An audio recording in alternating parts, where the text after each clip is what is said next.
రాజకీయ పార్టీని నడపడం 10 సంవత్సరాల నుంచి రాజకీయ పార్టీని నడపడం ఎంత కష్టమో అని చెప్పి నరాలు పగిలిపోయేలా చిట్లిపోయేలా మాట్లాడుతున్నావు. ఎవడ పెట్టమన్నాడు స్వామి నిన్ను? రాజకీయ పార్టీ ఎవడ పెట్టమన్నాడు? నువ్వే ఉద్ధరిద్దామని వచ్చి జనసేన పార్టీ పెట్టావు. దానికి కుర్రోళ్ళు ఉర్రేవతలు ఊగిపోయి నాలాంటి వాళ్ళు కూడా వచ్చి నీకు సపోర్ట్ చేయడం మొదలుపెట్టారు. కానీ నువ్వేం చేసావు? జనాల సమస్యలు పరిష్కరించాలా? జనాలతో ఎప్పుడు మమేకం అవ్వాలా? జనాల్ని వాళ్ళ కష్టాలు ఏమున్నాయి ఎప్పుడు ఏ రోజు తెలుసుకోవాలా? ఒక లారీ మీద వస్తావో ఏదో స్పీచ్ ఇస్తావు పోతావు.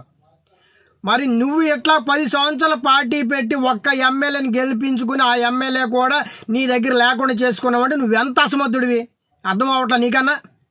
ఆనాటి ఎన్టీఆర్ గారు పార్టీ పెట్టిన 9 నెలల్లోనే అధికారం చేపట్టి ఆంధ్ర రాష్ట్రాన్ని ఏలేరు ఆయన. మొన్నటికి మొన్న కేజ్రీవాల్ గారు అతి సామాన్యుడు, ఒక అధికారి, పార్టీ పెట్టి ఢిల్లీ పీఠాన్ని బద్దలు కొట్టి ఢిల్లీ పీఠం మీద కూర్చున్న వ్యక్తి కేజ్రీవాల్ గారు. నీలాగా ఫిలిం స్టార్ కాదు, నీలాగా రాజకీయ బ్యాక్గ్రౌండ్ లేదు, ఒక అతి సామాన్యుడు ఆయన. ఎట్లాగా? మీ అన్నయ్య కూడా 18 సీట్లు గెలుచుకున్నాడు కదా.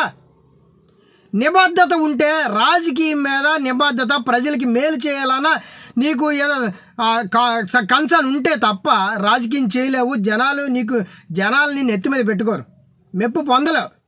నువ్వు ఇంత ఎదవ్వు అని తెలిసినా, నువ్వు ఇంత అసమర్థుడు అని తెలుసుకా ఇంకా భుజాల మీద కాదు నేను నెత్తి మీద పెట్టుకు చూసుకుంటారు. మళ్ళీ ఆ జనాల్ని నువ్వు తిడతావు వచ్చి, నన్ను 2 చోట్ల ఓడగొట్టారు, నా ఎంత బాధ ఉందో తెలుసు. ఎందుకు ఓడగొట్టరు? నువ్వు జనాల కోసం ఏం చేసావు? నువ్వు జనాల కోసం ఇది చేశానని చెప్పు.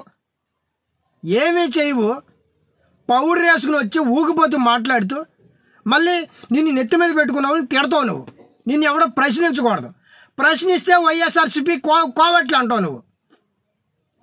ఇది నీ పద్ధతి. నిన్నెవడా మోసేది, ఇంకా నిన్నెవడో అందలం ఎక్కించేది?